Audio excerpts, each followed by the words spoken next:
This is Mongolian Mindset, and today I got Christian with me, and we're going to be going over David Kersey's four intelligence for temperament. So, using these temperaments, you can figure out, help figure out exactly where your personality lines up because certain things like the artisans have a certain intelligence, the rationals have a certain intelligence, the idealists have a certain personality, certain intelligence, and the guardians also have a certain intelligence. So we're gonna be going over those and breaking them down. So even if you're blind, deaf, and dumb, you can use this method to help you figure out where you belong and all that. Yeah. And we got Christian, the ISTP, with us. He's gonna be helping us with his TI here. We love this guy. Uh, yeah. Yeah, I just want to say this guide is going to help everyone kind of categorize their skills, so that they better can perform in real life, I would say, because a lot of times you don't know your strengths and weaknesses. So it's good to have an idea of what's out there so that you can better know where you're strong at. So, So yeah, we're gonna go ahead and get into this. Okay, so I'm gonna let Christian break this down. all right. So, temperament versus character. Temperament is a configuration of inclinations or predispositions. For example, a fox is predisposed to raid hen houses, beavers to damp up streams, owls to hunt at night. And character is a configuration of habits or disposition. Temperament is the inborn form of human nature. Character is the emergent form from which develops through the interaction of temperament and environment. The best way that I can describe the difference between these is almost like the difference between willpower and motivation, right? So, for example, temperament would be an example of type of like a motivating force. It's something that doesn't require energy to do. You are kind of just inclined to do it. You're predisposed to do it, as opposed to character, whereas you build that over time with your willpower. It's something that you willingly choose to do, or that you kind of mold as you go through your life, you know, Yeah. through your environment and actions. So, Yeah. So and basically, every block that we said, the artisan, the guardian, the rationals, the idealists, they all have a temperament, just like the fox is predisposed to raid hen houses and things like that. Owls to hunt at night. We all have it. And the thing is that we have been building that since we were a kid. We just didn't notice that we were building it. Okay. This goes back to when you were a kid. Because a lot of this goes back to practice, practice, practice, practice, practice. The reason why you're so much better at somebody else at a certain intelligence is because that worked for you and you continue to build that practice and practice, practice, practice. So so I'm gonna go over the four intelligence for temperament. You got the logic. What is it?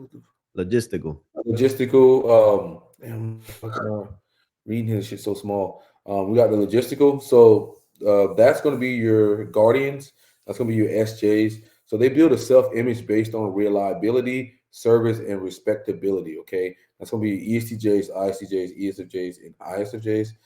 You got the tactical, which builds self image based on action, audacity, and adaptability. That's going to be your SPs. Okay, you got the strategic, build self image on ingenuity, autonomy, and willpower. That's going to be your NTs, okay? And then you got diplomatics, build self image on empathy, benevolence, and authenticity. That's going to be your NFs, okay? So you naturally fall into one of these categories and you have been working on them your entire life, and they outshine the other ones. So if you, let's say, you are in the strategic category, that's going to outshine your other things. But there are certain that tend to kind of entwine themselves in another group as well. So like Christian's personality type, the ISTP, I believe that that's the most strategic, tactical version of an SP. So he will be able to identify a little bit of both. Okay, and then you have like an ESFP who's going to be more tactical. You know, um, with the performance and things like that. But like there are certain types that kind of go both ways. Like I believe the ENTP is the most tactical version of the strategic versions. But yeah. Yeah, I would say also if the word intelligence confuses you, because a lot of the times people will say like, "Oh, what's emotional intelligence? What's this intelligence? Why is like there's just intelligence, right?" You can I almost interchange the word with competence, like you're competent in this field. So if that helps you better understand these concepts, you could just intertwine those terms instead of intelligence. Just think tactical competence, like you are competent in tactics, you're competent in, you know, Mhm. intuition or whatever. Like so that Okay, helped me better understand this. So I'm just letting you guys know that. that's a pretty good point there. Christian, you go ahead and take this. This is the SPs. This is you. All right. So tactical intelligence. Tactical intelligence is tactics is the art of making moves to better one's position in the here and now.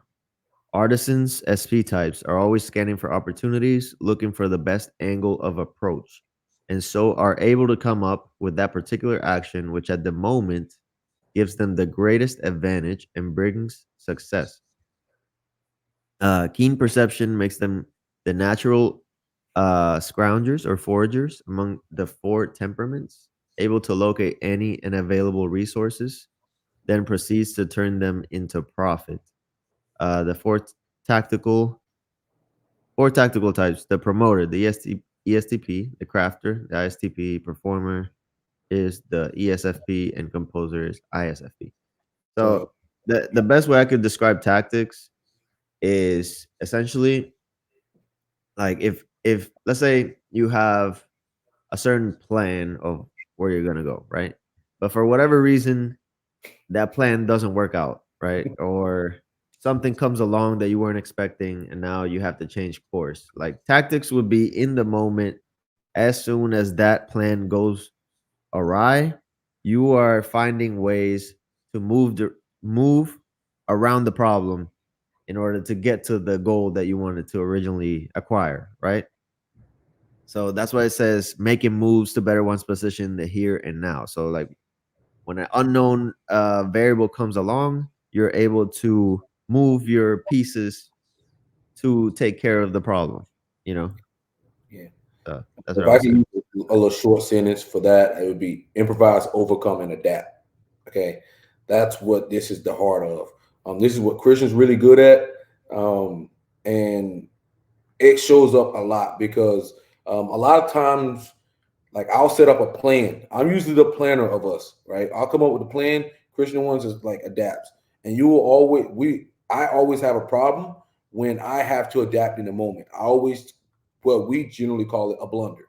So usually when you get me outside of my plan or my system, and I have to use tactical intelligence, I'm generally going to blunder. And you have a better chance of me to blunder. That's why I tell everyone if you want to get, if you want to screw up an NT, you get them in a tactical area where they have to make moves in the here and now because they're not set for that. They're set for planning because planning makes them feel comfortable.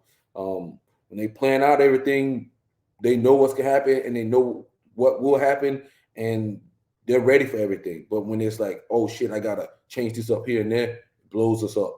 Your freezes. Even like if you start like a game or something, like I have to have a strategy. Like no matter what it is, I always have to have a strategy. Um, but this Yeah, is something I I in would say Christian. in a head to head tactical skill, like if you put them head to head against the planning, let's say if you were in a competitive environment, the planning will win out a lot of the times, but the being good at tactics plus combining it with the planning is what's gonna put you to another level, you know?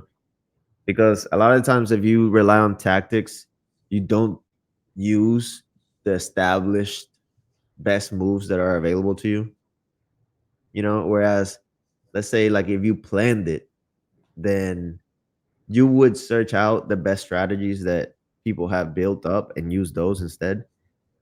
And tactics is never gonna beat that out because it's almost like you go into the collective knowledge of the skill or endeavor, right?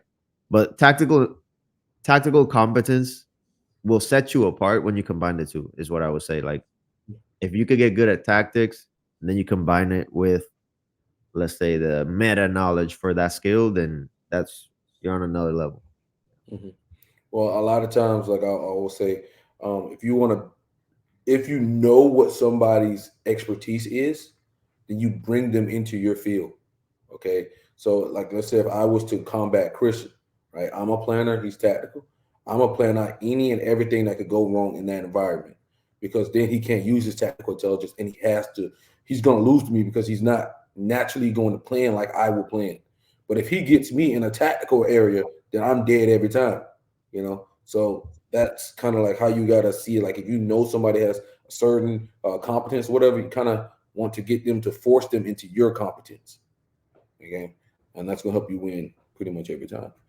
Yeah, Okay. that's a good So one. I'll get into the logistical intelligence or competency.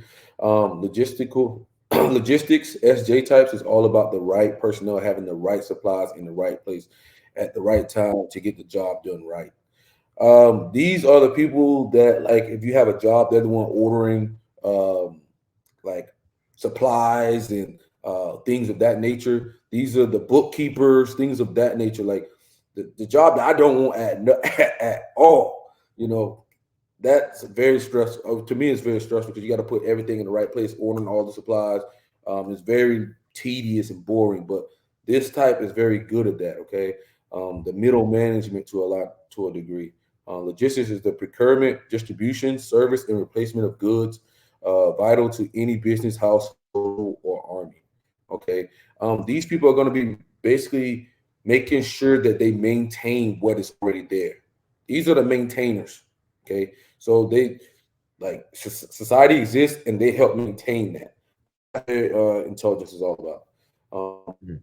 As it says, all about holding things together as they are. Okay, Mhm. and you have the four logistical types. That is the supervisor, ESTJ, inspector, the ISTJ, the protector, the ISFJ, and the provider, the ESJ. And they kind of do different types of it based off their type. So, like the ESFJ would be the provider; they're going to be more into the providing and things of that nature. But it's more of the boring things for a lot of people. I don't think Christian likes logistical stuff. Okay, and I don't like it No, either. no. But These are like the bookkeepers. These are like the people who accounting, work in a lab who are they tend to be like the supervisor who has to keep all the data together for the inspections. Like them type of people are the logistical intelligent types, yeah, right? but Which is not unfortunately, our field at all. You know, that's not what we like to do. So, yeah, I like to hand that off to somebody else. Like, okay, you do that shit. All right, Chris, I'll let you go over this one. all right. So diplomatic intelligence. The ability to use their personal empathy and interpersonal skills to improve relations between people, work to mitigate interpersonal conflicts. They possess instincts for seeking common ground with their ability to interpret each other's sides and communicating in a positive way, often inspiring people to grow and forge unity amongst people. Looking for more of a mentor or advocate role. And the four diplomatic types are healer, INFP, teacher, ENFG, counselor, INFJ, and champion, ENFP. Okay. Okay, So so diplomatic intelligence. This is like the ability to get people to get along essentially, you mm, know, and it's like they're more about, you know, their empathy and like everybody should feel good and everybody should work together. Kumbaya, as I say it. Um, I can work in this field, but it's not what I'm inclined to do like normally, basically. It's kind of frustrating sometimes. Like sometimes I like conflict because where there is conflict, you will get to a resolution. But these people don't like that. They want you to kind of just mitigate that, avoid that at all costs, kind of thing. So, like when you think about diplomatic intelligence, these are more the HR people. You know, the more the HR. They're into the relationships with people. They want to get those things going right. The cooperation. but they're also going to help you forge a path together, and help you grow. And they know how to talk to people to get them to buy into this and feel part of something or feel special about something. Um, I'm not the best at this. Okay, I'm not even gonna lie. Um, I would probably this would be a very tough field for me to be in. I think Christian's probably better at that than me, um, knowing that he Yeah. expert at it. It's like I said, like I can do it. It's just not Just a my little bit more training. natural. It's actually it's funny. Like when it comes to myself, I prefer the conflict route. The let's just get out of the way, you know, get all our stuff, argue whatever, and then move on. But when it comes for me to like teach, like tell other people what to do in certain situations, I will go this diplomatic route because I know most people don't want to engage in conflict, right? So, so I can work in both realms. Is what I would say. Mhm. Yeah. So, like, let's say, like we were talking about earlier, these people have been working on this set competence or intelligence since they were a kid. Okay, and that's the reason why a lot of times they grow into these fields because the practice, the practice, the practice. Okay, um, like I said, that's a tough field, but we need everybody to get along in general. Okay, and we'll read mine, strategic intelligence. Okay, strategy has to do with identifying the ways and means necessary and sufficient to achieve a well-defined goal.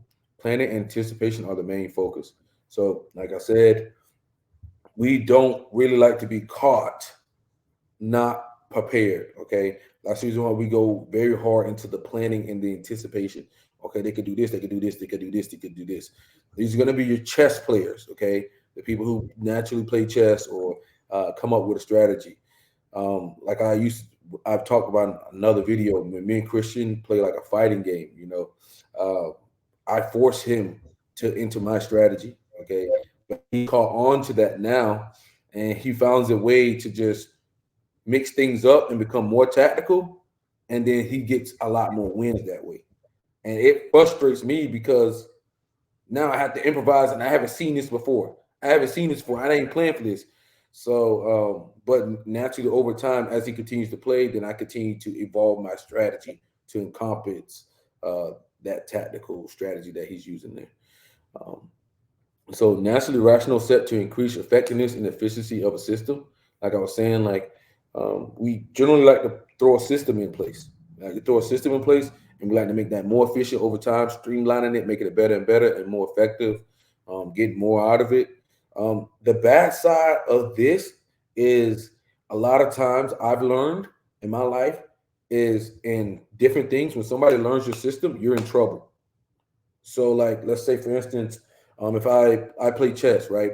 I have favorite openings that I use, okay? But you can only use the same opening on somebody so many times before they know exactly what you're gonna do. Or like, let's say when I was young, I used to play Madden. Okay, I had set plays that I would run.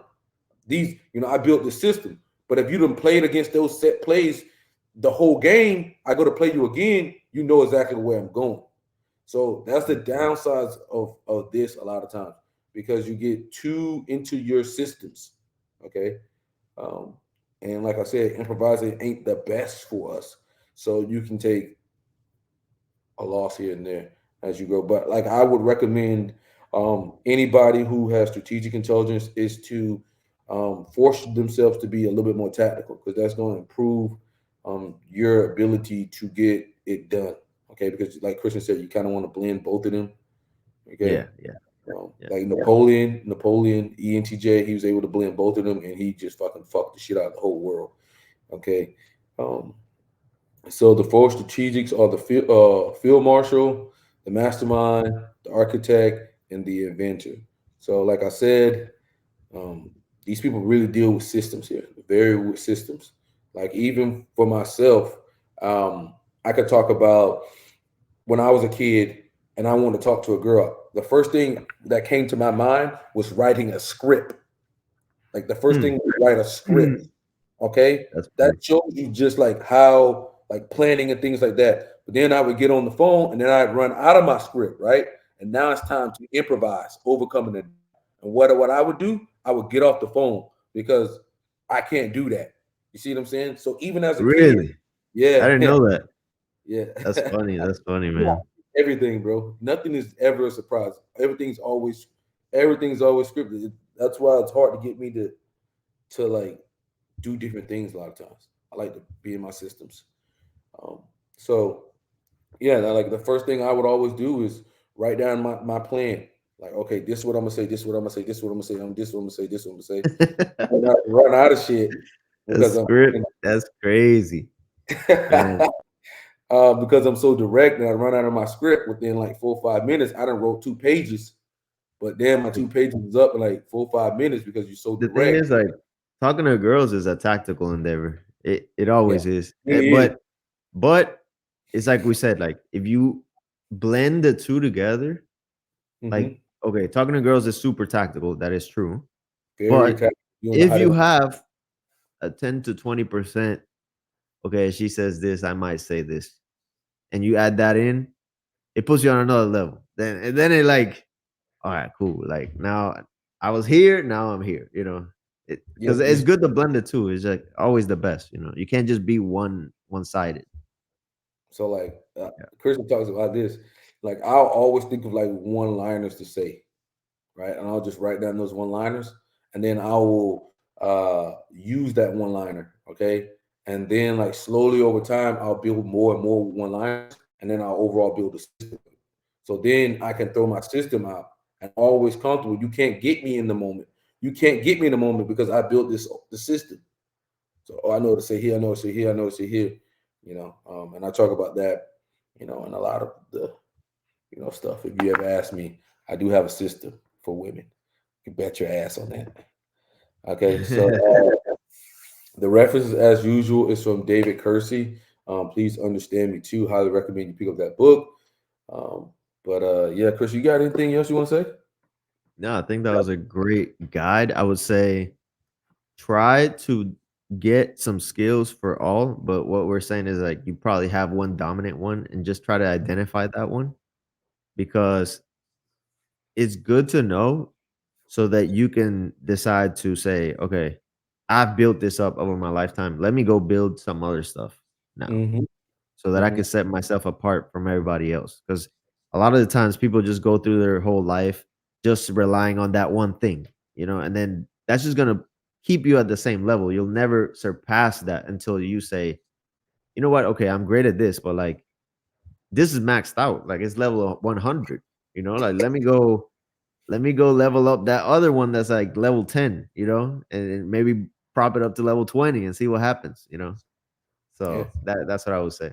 yeah. And what I'll say is that like it may suck for me to try to use tactical intelligence, but boy, when it works, and I've been tactical, and I only improvise, I feel good about myself. You know, yes, I enjoy when I plan things out, but generally speaking, I don't get really that enjoyment out of it because it's what's expected, right? But when I improvise in the moment or whatever and use tactical intelligence, it makes me feel a lot better about myself. Um, the logistical intelligence is like something like if you don't like it, you just gotta stomach it. Okay. Like, oh my God, it sucks. But you know what? I'm the best. I'm the best man. I can only trust myself to do this. So let me do this. That's kind of my mindset if I have to do logistical type of thing. It's like I know that I can like brainwash myself to say, I know that I can only trust myself to do this, and I can't put this in other people's hands because this is so valuable to me, the company, whatever it is that you're doing. Yeah. And Yeah, like logistical intelligence for me, like for example, like we have to renew our licensures for our careers like every so often. I despise doing that whole process of like going and getting the CEUs and like getting all the documentation and then renewing the license, bro. I hate doing it so bad. But hey, it's like you have to do it. Like we live in a world where you have to do those kinds of things. Just don't put yourself in a field where that is all that you do because you're gonna be miserable. You know if what I that's mean? not your And expertise, that's not your thing. That's what I'm saying. Like it was not your thing. Yeah. yeah. And then obviously diplomatic intelligence is very valuable. because you have to be good with people. Like, unfortunately, the people that make the most money generally are the people that's understand people a lot of times. Um, that is from How to Win Friends and Influence People. So you got to work on your ability to talk to people. Obviously, a lot of times, especially myself, in recent years, I've gotten a lot better with talking to people because I used to just destroy people. Okay, when I was talking, like I didn't give a damn, blah blah blah. I didn't. I just said it how it came out of my mouth, or said it how I thought it was gonna come. But the thing is, you say some things to some people and you can't walk that back. Okay.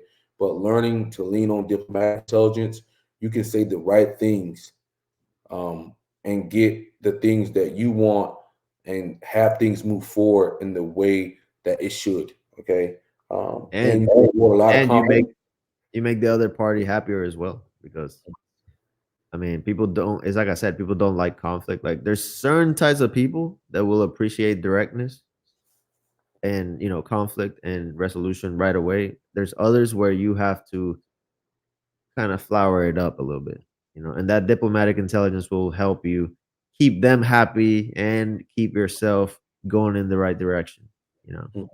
Or just, I mean, like anytime you dealing with people, like you may have to lean on this intelligence. So like I know there's a lot of people who says, "Oh, I don't want to." You better get used to it. Like this is one of the ones you better pick up.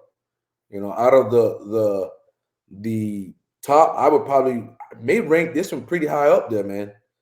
Um, Yeah. Yeah. I would because say so as well. people is I would say everything. so as well. Like people is everything, and if you can talk to people, then you don't need to lean on strategic intelligence because you can get somebody to be strategic. Okay. If you're good with people, you can get somebody to do logistical work. You know what I'm saying? So I know a lot of people look down on sometimes the NFs or whatnot. But that's a very powerful thing. Okay. So I would highly recommend you guys start trying these different intelligence and incorporating them into your vision Mhm. because you're gonna get better results. Anything else, Christian? No, that's it. I think that was a good discussion. I think people are gonna get a lot of value out of this. Like I said, just try to blend everything. Try to be the best you can. Identify your strongest one, identify your weakest one. The weakest one would be the easiest to improve because if you're starting from the bottom, any little improvement is gonna go a long way. So I would say start with that one. So. All right, guys. Well, we're out. This is a pleasure, guys. We'll be coming back with another one.